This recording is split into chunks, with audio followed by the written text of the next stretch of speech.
everyone, and welcome to Asian Viewpoints with Mary Sitt. Well, Houston has its very own lovable, crazy rich Asians, and you may have met some of them already on the reality show called House of Ho on HBO Max. Washington Ho is with us today. He's the star of that show. He's an entrepreneur and businessman. He is a co-founder of the realestateteam.com and the founder of Volt Street, an energy consulting firm. And his latest venture is a non-alcoholic THC-infused adult drink. Thank you so much for being with us. Thank you for having me. Okay, before we get to the House of Ho, let's talk about this new drink that you and attorney Tony Busby put together. What is it? It's a THC-infused drink. 4 years ago, I decided to be sober. I've been struggling with alcohol all my life. And Tony Busby, my good friend, is also sober. And, it's very challenging to be sober when you network for a living, you go to social functions, you go to galas, you just need something in your hand that you used to have. And, Tony and I started experimenting with different drinks, non-alcoholic beers, mocktails. But what we found out was, at our age, we don't want the sugars. We still want to have fun. And so we created an alternative. It's a THC-infused drink called HoBuzz. We have 2 flavors, black cherry and a 0-calorie hibiscus-infused drink. Does it give you a buzz? It gives you a HoBuzz, is what I'm saying. And what's a HoBuzz? Does it get you high? No, for me, I have, anxiety and, sleep issues. And what it does is I say it gives me a very calm energy. Of course, it's going to be different for everybody. The type of consumers that we have are people that just want to break from the alcohol. So you are the only son of a very accomplished Vietnamese businessman, Ben Ho, who came here with his wife as refugees. Tell me a little bit about that story and how your dad built up this wealth empire of wealth. My dad came to America. He had a big dream. He named, his kids after American presidents. Right. He always believed in the American dream, even though my mother and my father came from Vietnam. They knew that if you worked hard and you had a big dream and you stayed consistent and persistent, you'd be very successful. And so after, 20 years of hard work coming in from the war, my dad co-founded Southwestern National Bank. They've been around for 28 years. We have locations in Texas and California now. And so I had a lot to live up to. And creating the TV show, creating my drink is my own way of stepping out of his shadows, using what he's taught me and working hard and making other people's dreams come true as well. Now, Washington, most Asians, just the culture, they're very private. They do not talk about family problems, family issues. Everything is, kept to the family. You managed to convince all the members in your family to do this reality show where everything's just out there. How did you manage to convince them to do that? And why did you want to do a reality show? Number one, I didn't really have to convince my family to be open and honest. Being open and honest and being authentic is the only way to help move our culture forward. I believe, sweeping things under the rug is not going to help anybody through your story, right? I believed if I shared my true story, my vulnerabilities, it would maybe help some other Asian person who's maybe struggling with alcohol, who maybe doesn't live that cultural lifestyle to make changes. And when you give people hope, they can do anything. People are fascinated by the rich and famous, and they're fascinated by this luxurious lifestyle because they want to attain that, right? It's aspirational. But there are other reasons why, or are there other reasons why you wanted to do this show? Did you have other messages you wanted to convey to the audience with the House of Ho? Well, for me, I wanted to show the Vietnamese culture. I wanted to show that we're not just, when we do business, it's not just, owning nail salons or right. serving pho, right? There's a lot more to our culture. There's right. food, there's fun, but there's also tears, right? Right. And through the blood, sweat, and tears, that's what helped, my family get to where they are.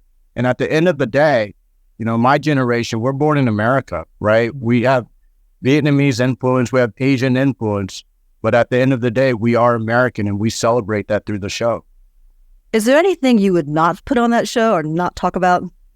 Something your parents would say, this is off limits, Washington. We're not talking about this, whatever.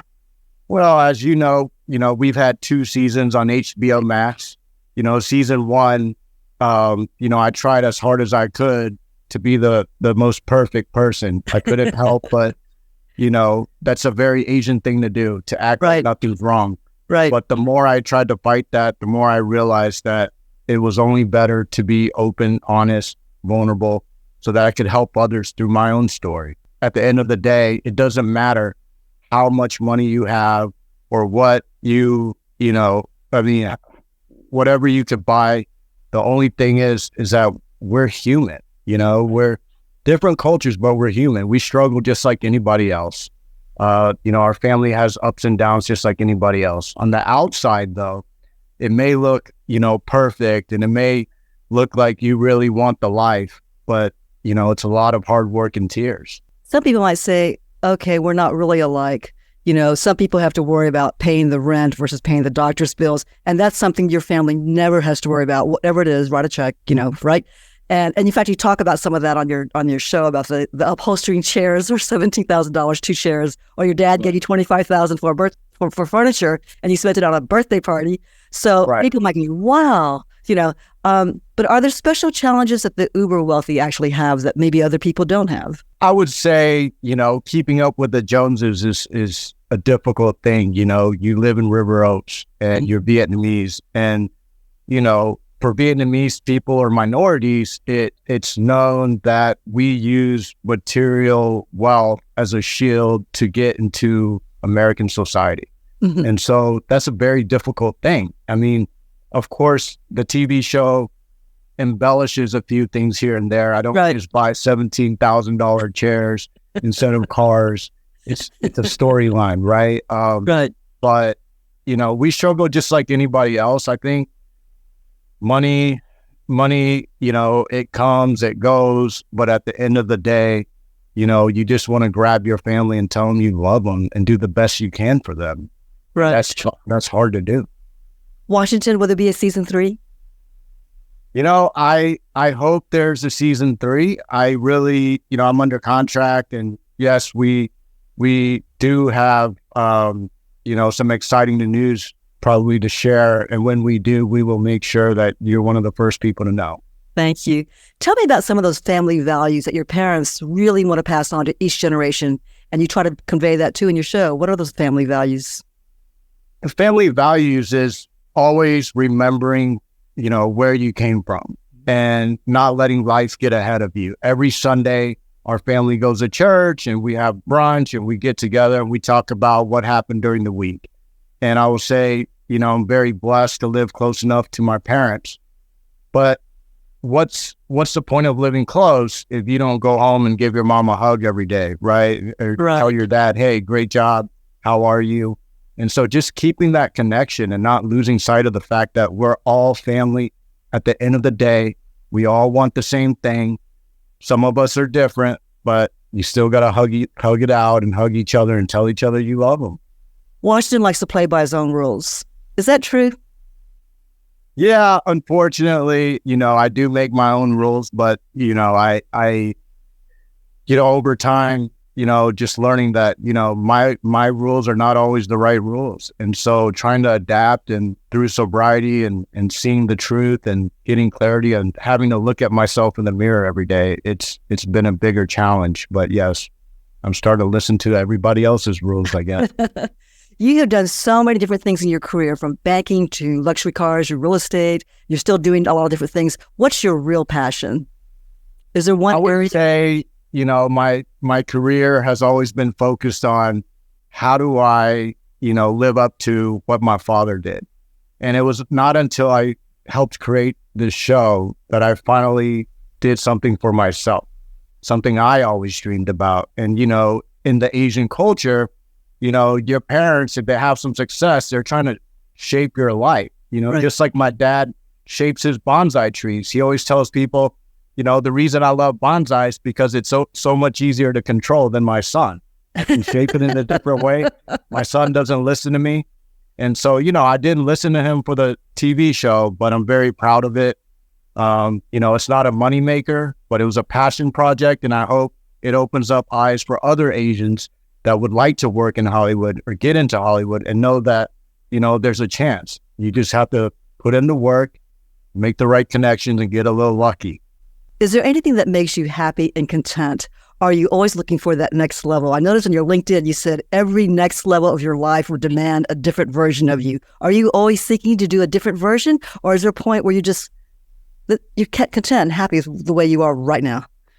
I would say, I wish, when you're talking about business, it's hard to be content. You're always trying to get better. You're always trying to, dream bigger and dream better for your family. But I am content with my wife and my kids. I'm very proud of them. I'm very grateful for this life I have. I know I'm super blessed. And I just want to thank, my family for holding it together, my friends, my community.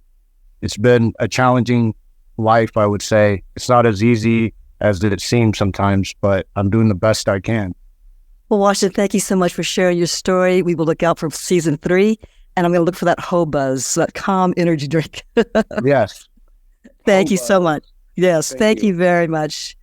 So if you enjoyed this video, please click the like button below. Be sure to subscribe if you haven't done so already. I'm Mary Sitt. Thanks for watching. I'll see you again in the next video.